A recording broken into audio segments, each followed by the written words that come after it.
Welcome back to X4. So you notice now that we've killed Double, his rotund yellow self doesn't show up on the left side of the screen, or sorry, on the right side of the screen anymore, but yeah, who cares? He didn't do anything anyway except lug for the camera, so I don't really miss him. So we're now to the final section of Final Weapon. Lots of energy here to, you know, pad out your tanks a little, being a little generous. Now we come to a Mega Man tried and true tradition, the boss refights. There are 8 of these little portals, and each of them takes us to fight one of the 8 main bosses. And we can't move on until we defeat every single one of them again. Now this isn't too bad, because by this point we're fully powered up and we have all the weapons. So we have all the weapons that they are weak against, and we're fully decked out. So fighting them shouldn't be too hard. I mean, when I first fought Web Spider, all I had was the boots upgrade, which isn't super useful for this fight. But now I have everything, so he's a lot easier now, because I don't have to jump up nearly as high to hit him with my charge shots anymore. I can actually hit him from just straight off the ground, which means I can manipulate him into firing web patterns that are much easier to dodge, as I jump into one, of course. Because I'm a fucking idiot who doesn't know how to play video games, evidently. Okay, I know how, I just can't execute it. I'm sure other people could. Yeah, and when you got the plasma shot, his minions, you know, you kill most of them as they launch out. And even charge shots aimed at him will usually hit the other ones. Provided they're fully charged shots and you don't accidentally fire like half a frame before it goes full charge. And just fire the mid-charge shot instead, which doesn't have a very wide hitbox and doesn't penetrate through anything. And the nice thing is that every time you kill one, these weapon and energy refills respawn. I think I forgot to mention the W tank. Yeah, I completely forgot about that when I picked it up. Yeah, this thing right here, it refills all of your weapon energy, but it's kind of really not useful at all. Because for one, every time you die, your weapon energy gets refilled anyway. All of your weapons get recharged. And second of all, the helmet upgrade makes firing weapons that aren't charged completely free. So the only things that even use weapon energy are charged weapons, but you don't typically use them that much, or certainly you would never need to use them enough in a single life to warrant recharging it. So it kind of never gets used. It's even worse as Zero, because Zero literally only has one ability that even requires weapon energy, and the same scenario goes for him as well. You're unlikely to use all of that up, and absolutely need it refilled before you would die or complete the stage anyway.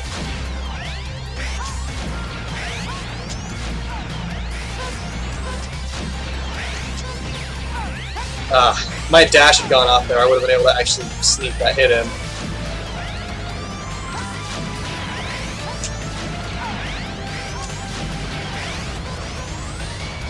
So you can make a lot, I can make a ton more mistakes with the body pieces and all the extra health. Like if I had done that the first time, he would have just mopped the floor with me, because I would have been taking so much more damage. And doing a lot less too. But it is rewarding to a degree, you know, it's satisfying being able to, you know, especially if it's like your first playthrough and they gave you trouble the first time around. It's nice to be able to, just come back and just turn the tables and just kick ass the second time around with all your gear. It's really fun. Dragon's not going to be too much different though, because I was pretty well powered up by the time I took him on. I just have a bit more health now.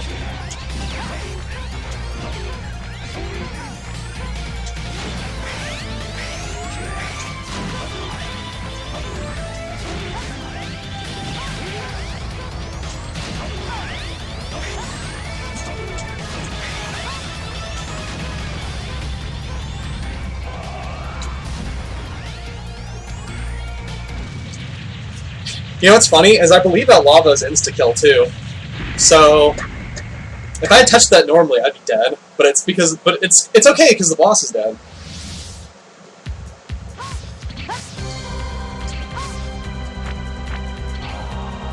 See, that fight against Dragoon was a lot easier, but that time he stuck a lot more to his projectiles, which, once you get some good distance between you two, it's really easy to dodge.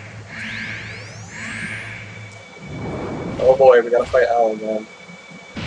Same thing applies. If he gets close to killing me, I will use this weakness, just because I'm on my last life, and if I die, I might have to refight the other ones again. And I'm sure you guys don't want to sit through that. Hopefully this time I'll just get more favorable patterns.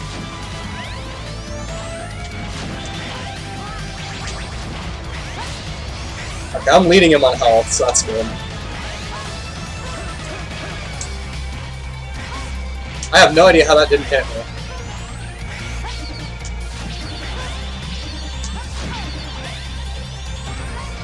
That attack is so hard to dodge.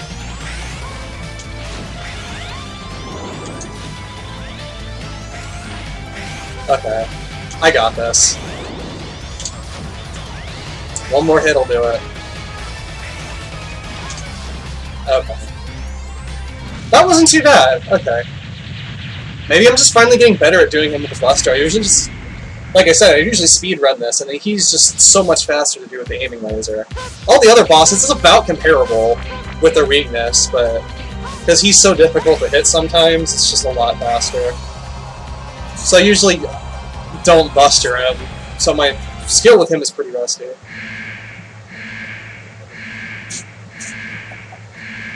Each of these portals does take you to a specific boss, but I usually just do them in whatever order, because they're all about the same level of difficulty at this point, so it doesn't really matter.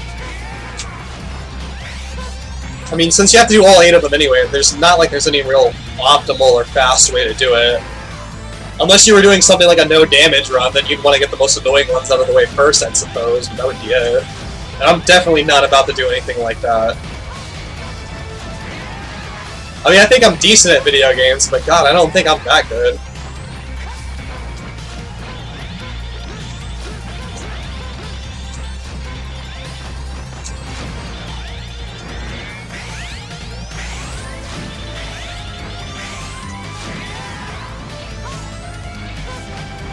See, I'm doing a lot better the second times around, even on most of these fights where I have the same stuff.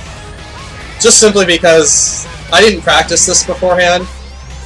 Because like I said, I've played this game to death, so I'm pretty familiar with it at this point. So I figured even if I was rusty, even a really bad run, I'd still be able to get to the game, like, without too many deaths.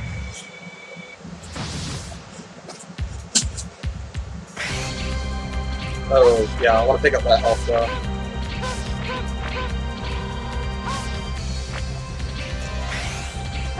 I mean, I'd probably be fine, because I think I got most of the annoying ones out of the way already, but you never know.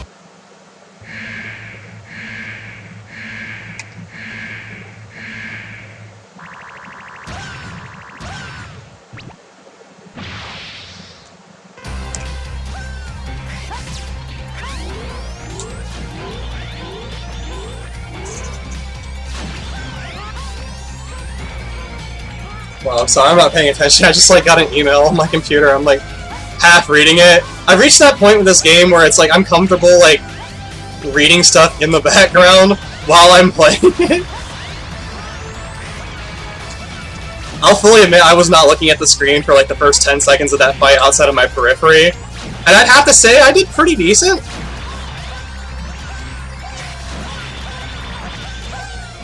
I just got a thing from PlayStation, like a receipt, and I'm just like, I didn't buy anything. I'm trying to see what shenanigans this is all about. I'm like, you better not charge me anything, my Plus doesn't renew until like November.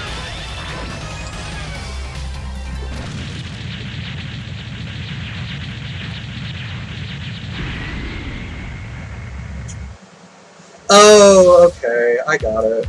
It's my brother's HBO now. But he's paid that, so... Didn't mean to get super personal there for a second. I just needed to make sure I didn't need to take a break and be like, what the fuck, Sony? What are you charging me for? I haven't turned my PlayStation 4 on in like 3 weeks. Just like, swear I didn't buy anything.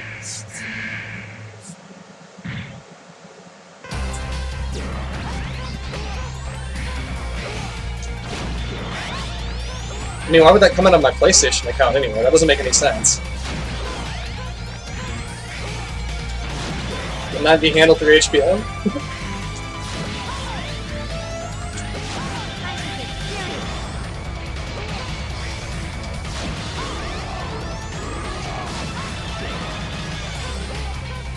So I don't really have much to say right now, but like, this boss rematch stuff, I mean, you can only say so much about the boss the first time around, right?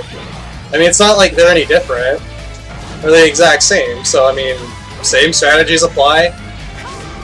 Maybe I can play slightly riskier now that I have more health and I do more damage, but aside from that, I mean, it's the same. I mean, maybe if I didn't have the weapons the first time around, that would be a different case, but I used the X-Buster the first time on all of them except Al anyway.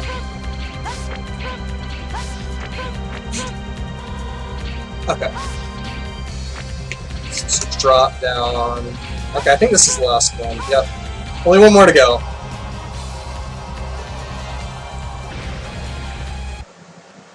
And I regret to inform you, but this boss refight stuff is not going to get any better later on. In fact, it's going to get a lot worse. So, leave that to your imagination. I mean, you're probably thinking, if you're not familiar with this series at all, you're probably thinking, how can it be that much worse? I mean, all the games have 8 bosses, they act the exact same every time you fight them, and you're fully decked out. I mean, how can they be, you know, any better or worse than the current system if they're all the same? Well, we'll see. Yeah, and I took touch damage because it's just how little I care about these bosses at this point. Especially Walrus, I mean, I literally already proved that beating him without taking damage is very doable. The only thing that might trip you up is these little icicle spears that he shoots on the ground, but a mid-charge shot takes all of them out in one direction, so fire one full charge shot at him and then turn around to fire a mid-charge shot off to get the ones behind you, and it's his most difficult attack, clearly. Okay. Yeah, that other portal is now open. Actually, I don't know why I did that, because this is like an area transition. Oops.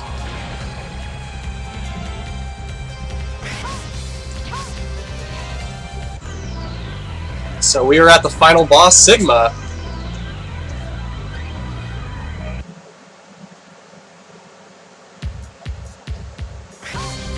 And since the game doesn't do a stage transition, I'm not going to do a video transition here. We're just going to do this all in one segment. Now, first things first, before you go into this boss, you're going to want to equip Rising Fire. You'll see why in a moment. Once the door starts to open, just get one of those bad boys charged up. Get it nice and going. Tremble with terror, you are finished. And then as soon as this big boy comes in the frame, let her rip. The reason why you want to do that is because this is literally the only weapon that is capable of damaging Sigma in his first form. None of your other weapons or your buster have any effect, so you have to do that. So that'll have him segue into his second form. But fortunately, this form can be damaged.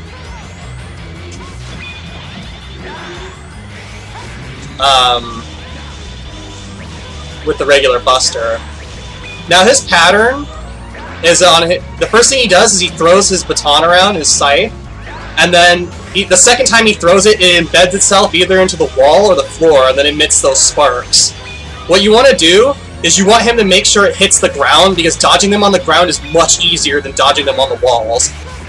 Plus you get the safety of having it on the wall to dodge stuff on.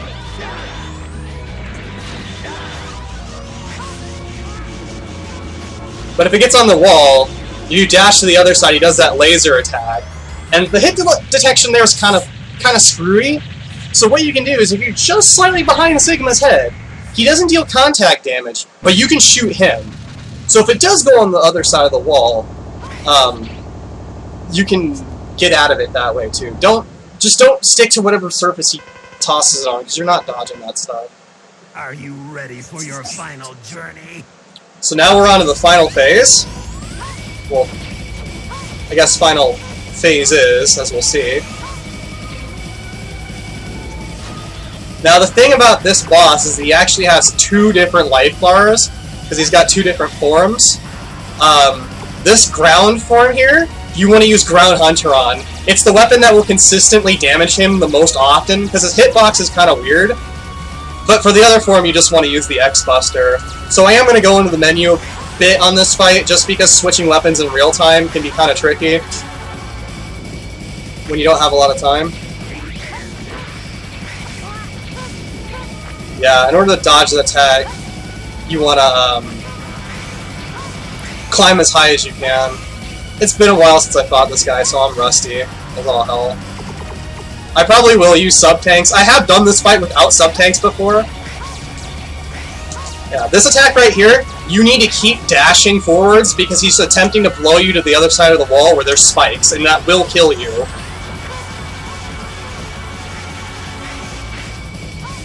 So just get in the corner here whenever this other form shows up. I remembered you need to do that. And then he'll always fire where you last were. So just make sure he fires in a place where you can just stand and dodge. Or like up here, you can continuously wall jump, he can't hit you. Up here, you just stand down here and he can't hit you. Yeah, dodging the fire, it's a kind of a tricky jump pattern to figure out, but if you do that little weaving stuff that I just did to get it to fire exactly where it does, then you can duck around the fireballs of that head. I'm actually getting really generous luck on this fight, because normally that slime head has another attack where it shoots rubble from the ground, and that attack is a bitch and a half to dodge, let me tell you. And it's very difficult to deal damage while that's going on. I am very thankful he hasn't used it. Yeah, I'm going to use an E-Tank, I don't care. This isn't a speed run, this is just a casual thing.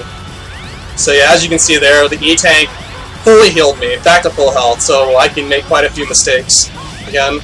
And since I have another one fully charged, I could really get the shit kicked out of me and be absolutely okay. Which, I mean, I don't mind the sub-tanks, they're perfectly valid, you know, additions to the game. You know, skilled players won't need them, but, you know, they still allow, you know, your average person to get through. Yeah, this attack right here. This attack sucks. It is very hard to dodge. My tactic is to just get on top of him and just shoot him full of Ground Hunters. Don't even try to dodge. It is completely pointless. You will just eat damage either way. You're better off just trying to deal as much as you can.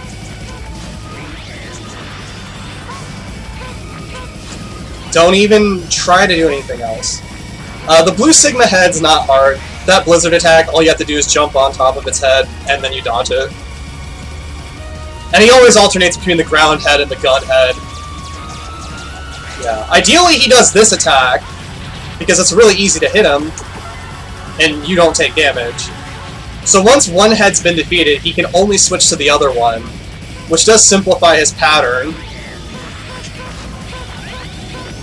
Because he'll still do this attack in between, but he's no longer capable of doing the other head. So once you get one health bar knocked down, the rest of the fight goes pretty quick. This fight is kind of a marathon. Even on a speedrun, it takes a long time. It is very luck dependent. Like I said, I had very good luck with that ground head Sigma, where he did the trash toss move where he was shooting all the garbage around. He only did that once. I've had fights where he's done that like near the entire time. And the amount of damage you take when that happens is just crazy. If he does it way too much and you're not very skilled, you probably will die even with 2 tanks. It's very likely. Fortunately, he won't do that, but there's no way to manipulate him, so it's just the luck of the draw on that. So here we are. This is the end of the game. If this was a speed run, as soon as this cutscene would end here, where General drops off screen and it goes to black, you teleport out, that's when you'd end it.